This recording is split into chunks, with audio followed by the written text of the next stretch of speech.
Well, the share market was almost normal today. It rose 2.75% in the first 15 minutes and then held that all day. But there's nothing normal about the next two lines on the slide. Up 10% from yesterday's low point and down 17% from April the 11th when this correction began. Wall Street surged in the final hour after the Federal Reserve put out a monetary policy statement locking in zero interest rates for 2 years.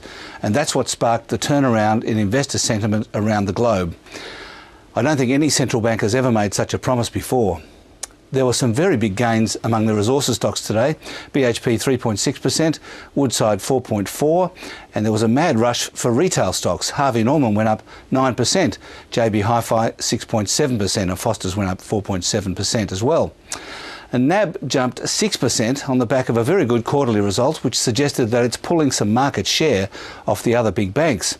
CBA produced a pretty good result as well, but it lost market share to NAB, and its share price rose only 2%. Westpac's rise was about halfway between the two.